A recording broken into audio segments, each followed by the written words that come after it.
पति की आत्मा को शांति मिलेगी बोल बोल के पंडित जी ने चिड़िया मार मार के सूजा दिया। एक लड़की है शीला, बिल्कुल सीधी सादी, भोली भाली, भगवान में बहुत विश्वास रखने वाली। अचानक शादी के 1 साल बाद ही उसके पति का स्कूटर से एक्सीडेंट हो गया और वो ऊपर चला गया। तब से शीला अपने पापा मम्मी के साथ रहने लगी। अभी उसका कोई बच्चा नहीं था। उसकी आयु 24 वर्ष थी। उसके पापा मम्मी ने उसको शादी के लिए कहा, लेकिन शीला ने फिलहाल मना कर दिया था। वो अब भी अपने पति को नहीं भुला पाई थी, जिसे ऊपर गए हुए आज 6 महीने हो गए थे। शीला शारीरिक रूप से कोई बहुत ज्यादा खूबसूरत नहीं थी, लेकिन उसकी सूरत बहुत भोली थी। वह खुद भी बहुत भोली थी, ज्यादातर चुप ही रहती थी। उसकी लंबाई लगभग 5 फुट 4 इंच थी। रंग रूप गोरा था, बाल काफी लंबे थे, गोल चेहरा था। वो हमेशा सफेद या फिर बहुत हल्के रंग की साड़ी पहनती थी। उसके पापा सरकारी दफ्तर में काम करते थे। उनका हाल ही में दूसरे शहर में तबादला हुआ था। वे सब नए शहर में आकर रहने लगे। शीला की मम्मी ने भी एक स्कूल में टीचर की नौकरी कर ली। शीला का कोई भाई नहीं था और उसकी बड़ी बहन की शादी 6 साल पहले हो गई थी। उनका घर छोटी सी कॉलोनी में था, जो कि शहर से थोड़ी दूर थी। रोज सुबह शीला के पापा दफ्तर और उसकी मम्मी स्कूल चले जाते थे। पापा शाम 6 बजे और मम्मी 4 बजे वापस आती थी। उनके घर के पास ही एक छोटा सा मंदिर था। मंदिर में एक पंडित था। यही कोई 36 साल का, देखने में गोरा और बॉडी, लंबाई 5 फुट 9 इंच। सूरत भी ठीक ठाक थी, बाल भी बड़े थे। मंदिर में उसके अलावा और कोई ना था। मंदिर में ही बिल्कुल पीछे उसका कमरा था। मंदिर के मुख्य द्वार के अलावा पंडित के कमरे से भी एक दरवाजा कॉलोनी की पिछली गली में जाता था। वो गली हमेशा सुनसान ही रहती थी, क्योंकि उस गली में अभी कोई घर नहीं था। नए शहर में आकर शीला की मम्मी ने उसे बताया कि पास में एक मंदिर है, उसे पूजा करनी हो तो वहाँ चली जाया करे। शीला बहुत धार्मिक थी। पूजा पाठ में बहुत विश्वास था उसका। रोज सुबह 5 बजे उठकर वह मंदिर जाने लगी। पंडित को किसी ने बताया था, एक पास में ही कोई नया परिवार आया है और जिनकी 24 साल की विधवा बेटी है। शीला पहले दिन सुबह 5 बजे मंदिर गई। मंदिर में और कोई ना था, सिर्फ पंडित था। शीला ने सफेद साड़ी पहन रखा था। शीला पूजा करने के बाद पंडित के पास आई। उसने पंडित के पैर छुए। पंडित जी बोले, जीती रहो पुत्री, तुम यहाँ नई आई हो ना? शीला बोली, जी पंडित जी। पंडित जी बोले, पुत्री तुम्हारा नाम क्या है? शीला बोली, जी शीला। पंडित जी बोले, तुम्हारे माथे की लकीरों ने मुझे बता दिया है कि तुम पर क्या दुख आया है। लेकिन पुत्री, भगवान के आगे किसकी चलती है? शीला बोली, पंडित जी मेरा ईश्वर में अटूट विश्वास है, लेकिन फिर भी उसने मुझसे मेरा सुहाग छीन लिया। ये कहते हुए शीला की आंखों में आंसू आ गए थे। पंडित, पुत्री ईश्वर ने जिसकी जितनी लिखी है वह उतना ही जीता है। इसमें हम तुम कुछ नहीं कर सकते। उसकी मर्जी के आगे हमारी नहीं चल सकती, क्योंकि वो सर्वोच्च है। इसलिए उसके निर्णय को स्वीकार करने में ही समझदारी है। शीला आंसू पोंछ कर बोली। शीला बोली, मुझे हर पल उनकी याद आती है। ऐसा लगता है जैसे वो यहीं कहीं है। पंडित जी बोले, पुत्री तुम जैसी धार्मिक और ईश्वर में विश्वास रखने वाली का ख्याल ईश्वर खुद रखता है। कभी कभी वो इम्तिहान भी लेता है। शीला बोली, पंडित जी जब मैं अकेली होती हूँ तो मुझे डर सा लगता है, पता नहीं क्यों। पंडित जी बोले, तुम्हारे घर में और कोई नहीं है? शीला बोली, है पापा मम्मी।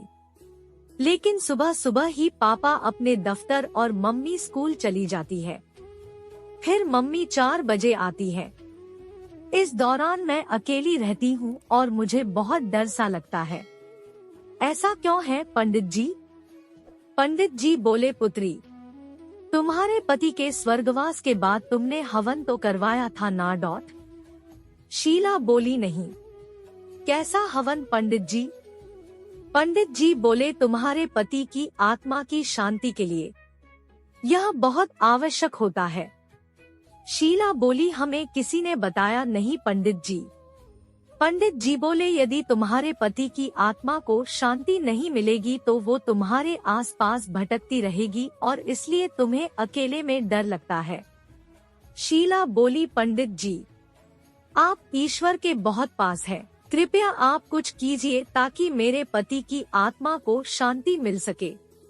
शीला ने पंडित के पैर पकड़ लिए और अपना सर उसके पैरों में झुका दिया। इस अवस्था में शीला के ब्लाउज के नीचे पीठ दिख रही थी। पंडित की नजर उसकी पीठ पर पड़ी तो उसने सोचा, यह तो विधवा है और भोली भी, इसके साथ कुछ करने का मौका है। उसने शीला के सर पे हाथ रखा। पंडित, पुत्री, यदि जैसा मैं कहूँ तुम वैसा करो तो तुम्हारे पति की आत्मा को शांति अवश्य मिलेगी। शीला ने सर उठाया और हाथ जोड़ते हुए कहा। शीला बोली, पंडित जी, आप जैसा भी कहेंगे मैं वैसा ही करूंगी। आप बताइए क्या करना होगा? शीला की नजरों में पंडित भी भगवान का रूप था। पंडित, पुत्री, हवन करना होगा। हवन कुछ दिन तक रोज करना होगा, लेकिन वेदों के अनुसार इस हवन में केवल स्वर्गवासी की पत्नी और पंडित ही भाग ले सकते हैं और किसी तीसरे को इस बारे में खबर भी नहीं होनी चाहिए। अगर हवन शुरू होने के पश्चात किसी को खबर हो गई तो स्वर्गवासी की आत्मा को शांति कभी नहीं मिलेगी। शीला बोली, पंडित जी, आप ही हमारे गुरु हैं, आप जैसा कहेंगे हम वैसा ही करेंगे। आज्ञा दीजिए, कब से शुरू करना है और क्या क्या सामग्री चाहिए होगी? पंडित जी बोले, वेदों के अनुसार इस हवन के लिए सारी सामग्री शुद्ध हाथों में ही रहनी चाहिए। सारी सामग्री का प्रबंध मैं खुद ही करूँगा। तुम सिर्फ एक नारियल और तुलसी लेते आना। शीला बोली, तो पंडित जी, शुरू कब से करना है? पंडित जी बोले, क्योंकि इस हवन में केवल स्वर्गवासी की पत्नी और पंडित ही होते हैं, इसलिए ये हवन उस समय होगा जब कोई विघ्न ना करे और हवन पवित्र स्थान पर होता है, जैसे कि मंदिर। परंतु यहाँ तो कोई भी विघ्न डाल सकता है, इसलिए हम हवन इसी मंदिर के पीछे मेरे कक्ष में करेंगे। इस तरह स्थान भी पवित्र रहेगा और कोई विघ्न भी नहीं डालेगा। शीला बोली, पंडित जी, जैसा आप कहें। किस समय करना है? पंडित जी बोले, दोपहर 12:30 बजे से लेकर 4 बजे तक मंदिर बंद रहता है, सो इस समय में ही हवन शांति पूर्वक हो सकता है। तुम आज 12:45 बजे आ जाना, नारियल और तुलसी लेकर। लेकिन मेरे कमरे का सामने का द्वार बंद होगा। आओ मैं तुम्हें एक दूसरा द्वार दिखा देता हूँ जो कि मैं अपने प्रिय भक्तों को ही दिखाता हूँ। पंडित उठा और शीला भी उसके पीछे पीछे चल दी। पंडित ने शीला को अपने कमरे में से एक दरवाजा दिखाया जो कि एक सुनसान गली में निकलता था।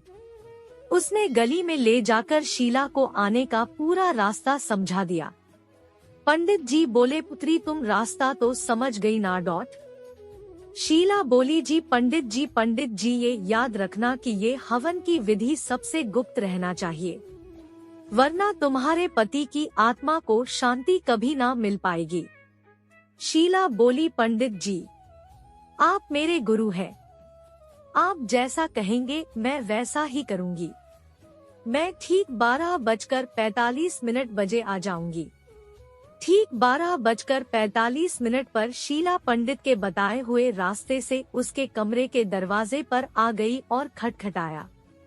पंडित बोले आओ पुत्री। शीला ने पहले पंडित के पैर छुए। पंडित जी बोले किसी को खबर तो नहीं हुई?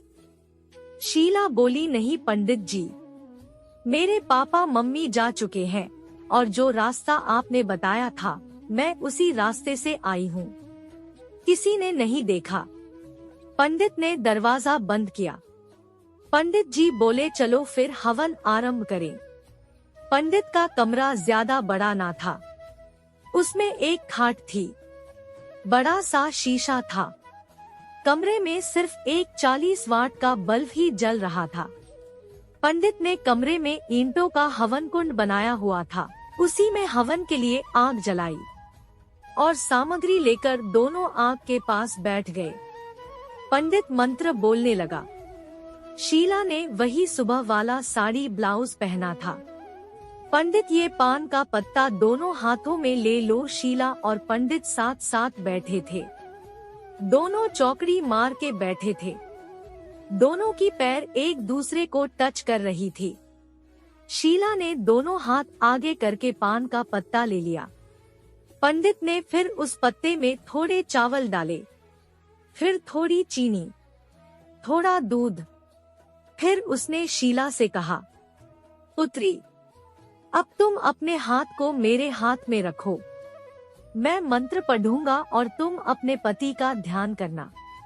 शीला ने अपने हाथ पंडित के हाथों में रख दिए। ये उनका पहला स्किन टू स्किन कांटेक्ट था। पंडित बोला वेदों के अनुसार तुम्हें ये कहना होगा कि तुम अपने पति से बहुत प्रेम करती हो। जो मैं कहूँ मेरे पीछे पीछे बोलना। शीला बोली जी पंडित जी। शीला के हाथ पंडित के हाथ में थे। पंडित जी बोले मैं अपने पति से बहुत प्रेम करती हूँ। शीला भी बोली मैं अपने पति से बहुत प्रेम करती हूँ। पंडित जी मैं उन पर अपना तन और मन न्यौछावर करती हूँ। शीला भी बोली मैं उन पर अपना तन और मन न्यौछावर करती हूँ।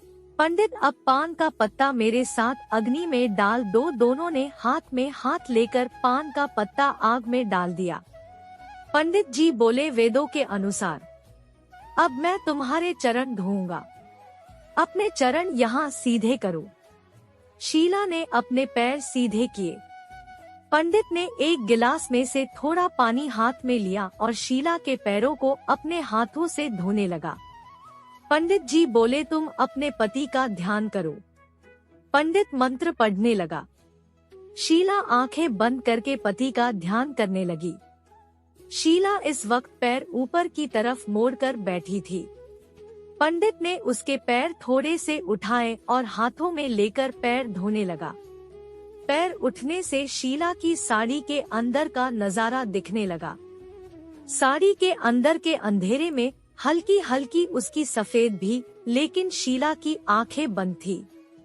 वो तो अपने पति का ध्यान कर रही थी। पंडित के मुंह में पानी आ रहा था, लेकिन वो जबरदस्ती करने से डर रहा था।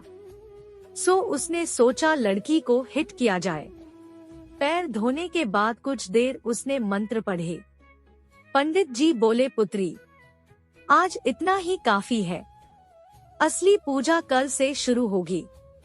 तुम्हें भगवान शिव को प्रसन्न करना है। वो प्रसन्न होंगे तभी तुम्हारे पति की आत्मा को शांति मिलेगी।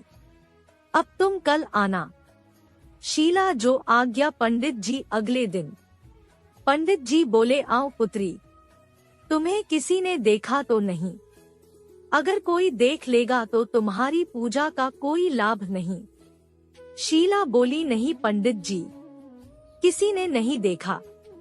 आप मुझे आज्ञा दे। पंडित बोला वेदों के अनुसार तुम्हें भगवान शिव को प्रसन्न करना है। शीला बोली पंडित जी, वैसे तो सभी भगवान बराबर हैं, लेकिन पता नहीं क्यों भगवान शिव के प्रति मेरी श्रद्धा ज्यादा है। पंडित बोला अच्छी बात है पुत्री, शिव को प्रसन्न करने के लिए तुम्हें पूरी तरह शुद्ध होना होगा। सबसे पहले तुम्हें कच्चे दूध का स्नान करना होगा, शुद्ध वस्त्र पहनने होंगे और थोड़ा श्रृंगार करना होगा। शीला बोली श्रृंगार पंडित जी? पंडित बोला हाँ।